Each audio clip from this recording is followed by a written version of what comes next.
Hi everyone, welcome back.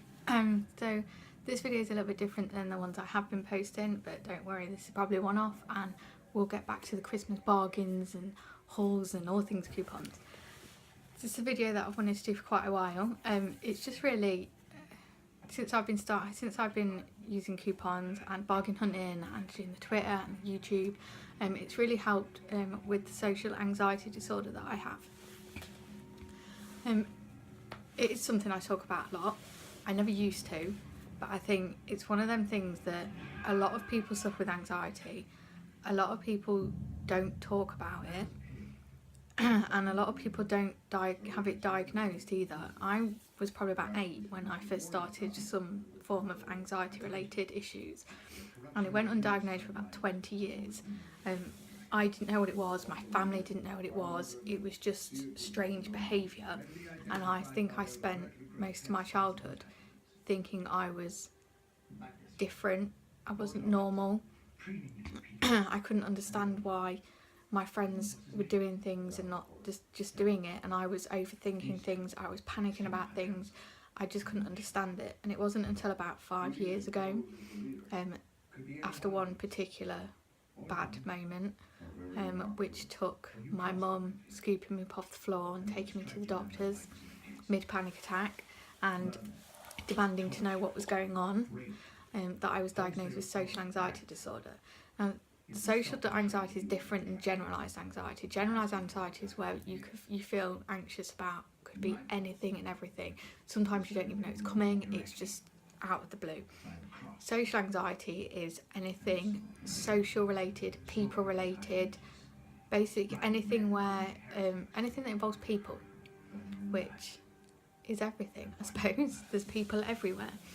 So for many years I sort of got into a habit of doing certain behaviours, and what I now know is catastrophising,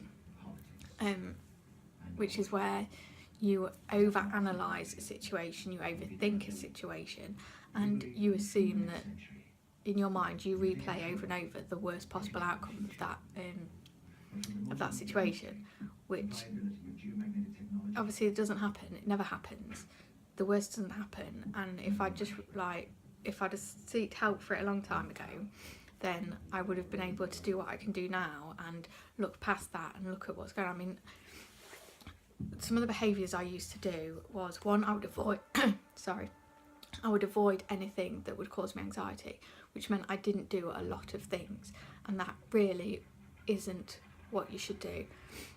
I have had cognitive behavioural therapy, which did help majorly. Mainly it helped me to understand what the behaviours I was doing, how I can stop the behaviours, and what things to do that isn't right. So I would avoid situations that gave me anxiety. That in itself fueled my anxiety more, because I knew then if I just removed myself from that situation, I wouldn't have to deal with it, no anxiety. That wasn't then confronting what was making me anxious, that wasn't helping me get over it, it was just making the behaviour worse and making it more embedded. The second thing I would do is, if I did go anywhere, the first thing I would do was look for toilet and bathroom. Second I would do would be an exit, and I'd have to be able to see a clear line straight to the bathroom, straight to the exit at all times. Then I knew that way that if I panicked or I had to get out, I knew where I was going. If I was in somewhere and I didn't know how to get out, I didn't know where the bathroom was, full out panic. I would then also affect my eating. I wouldn't see a lot of the time, my anxiety a lot of the time with eating, and my anxiety was that I thought in my mind, I thought everybody was watching me and looking at me, and that I know is not the case. No one is interested in me in the slightest. They're just busy with their own thing. They don't care about me and they're not watching me. But in my mind, I was conscious that they were looking at me constantly, and then that would make me feel anxious, which would then make me feel physically, it'd make me feel ill. I'd have no appetite whatsoever, so I just didn't want to eat. And from the age of 8, I started doing that. And when your parents don't understand it, and your family don't understand it, and you don't understand it, that becomes quite a difficult situation, because people want to go out for meals and people want to go out and eat, and then you're just sat there the irony of it is that then I'm then sat there not eating while everybody else is, then people are looking at me. That's the strange thing. If I'd have just confronted it and had a plate like everybody else, no one's interested. But because I'm not eating, I'm then drawing more attention to myself.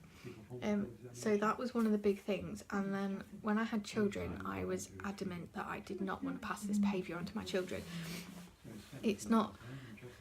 I needed help and I needed to overcome it. So I did have cognitive behavioural therapy that helped me understand coping mechanisms, basically. And all the thing is, it's all... I can't remember what it's called now. Like exposure therapy. The more things you do that cause you anxiety, the more you realise that there is nothing to be anxious about. You just don't catastrophise things. Look for the positive in things. Realise, one of the biggest things to me was realising that my behaviour was my biggest problem. Is to realise that the behaviour was not normal. And because I'd done the behaviour things for so long, it was my life. That was how I dealt with... Sorry, the sun's shining straight through that window. That was my life. I'd lived like that for a long time. So when I met my now husband, it was very difficult for him to understand why I couldn't do certain things, why I couldn't eat with his family, and why I would get so worked up. Even like if I knew I was doing something, the night before it'd start and I wouldn't eat, because then I thought, if I am going to be sick, there is nothing in my stomach, so I can't embarrass myself, so I wouldn't eat. And I would overthink things, I would over worry about things, and I would just replay situations in my mind. Even like conversations that I'd had, I would replay them over in my mind, thinking, did I say things right? How did I say things? How did I come across? Could I have said it differently? And that was like every conversation I would do that. And it sort of led to, a lot of the time, especially at college, I was called rude quite a lot. And I think I came across rude because I didn't start conversation with people. I avoided eye contact altogether because then it meant they were going to talk to me, and then I would feel anxious about talking to them. So I sort of kept myself to myself, and that came across to people as me being rude, which hurt quite a lot because I'm far from rude. I'm far from rude, and if you get to know me, I'm just a normal person. So the fact that people were just avoiding me altogether because they thought I was just rude and arrogant really upset me. So I had a lot to deal with, and then obviously, like I said, when I had children, I was adamant I was not going to pass it on to my children. So I started, every now and then we'll go out for meals, we'll go to places, and I will force myself to do it because there is no one's looking at me. I'm not going to be ill. And it's very difficult to to change your mindset. When you have that behaviour and you've had that in your mind for so long, it's very difficult to change your mind to think that you are catastrophizing situations. Things that you're thinking aren't going to happen, basically. And that's what leads me on to couponing and bargain hunting, which is where this video comes in. Because when I started couponing and I started my Twitter page over a year ago, I was in the grips of quite bad anxiety, to the point, I think it was about 3 weeks before I even left my front door, I wouldn't go outside.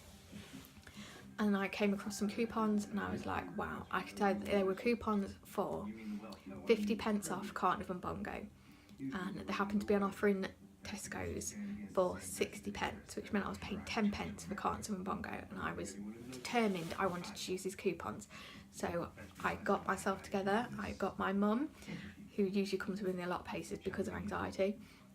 We went to Tesco's, I picked up 10 cartons, I handed my coupons over, they scanned them, I paid my £1 and went home. And just the sense and just the feeling of proud of myself, and a strange feeling is you get adrenaline when you're using coupons, just that seeing them go through the till and they're going right, and then handing that little money over and you're getting this stuff back.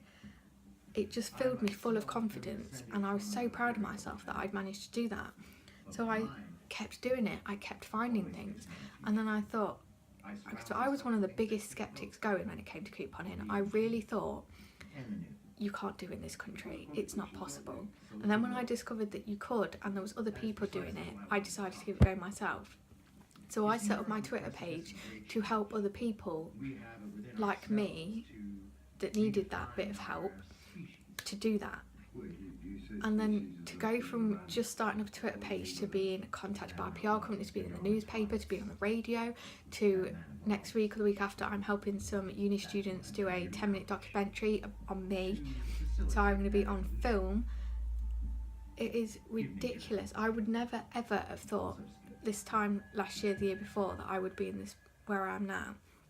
And I can honestly say my anxiety levels are probably the lowest I've ever felt them. It's not something I'll ever get rid of completely, because I think that's just how I'm wired now. But I now know how to cope with situations. I know that my behaviour wasn't the right behaviour. It wasn't helping me in any shape or form. I needed to change my behaviour to help me change the things I was doing. I now know how to handle a panic attack if that happens. I can now spot the signs of a panic attack happening before it takes hold. That's one of the biggest things that you can do.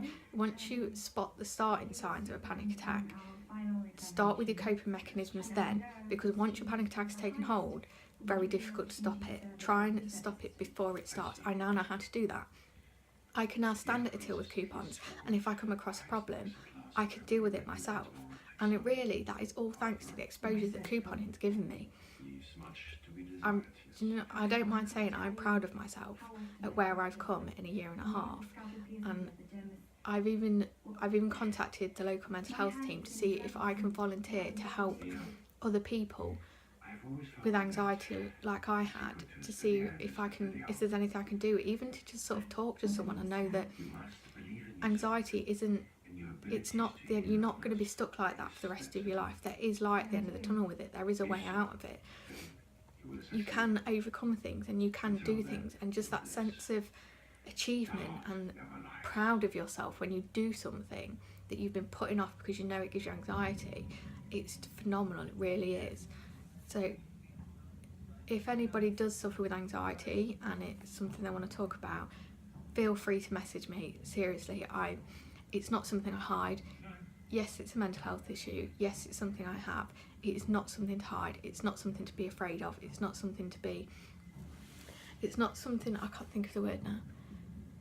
It's not something to be afraid of. It's not something that you have to hide. It's not something that you have to keep to yourself. Share it with people. Share it with people that have had similar experiences.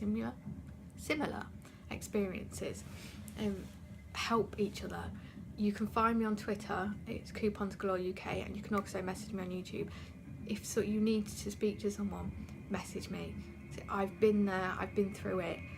I'm still going through it, and I will always go through it, but I'm determined for my children that I will not pass it on to them. I mean, I now know that part of anxiety is genetic, that I've been told, and that stems from my dad. So obviously when he was little, it wasn't a thing. So I don't want my children to suffer like I did. So if I can help just one person to overcome things, then I will. Sorry for the heavy video. There won't be many more like this. Seriously, we'll be back to couponings, back to bargain hunting. With Christmas coming up, there will be all sorts of bargains and deals going on, which I'll share with you all and show everyone where I found things. Anyway, thank you for watching. Don't forget to subscribe if you like what you watch, and happy couponing. Bye.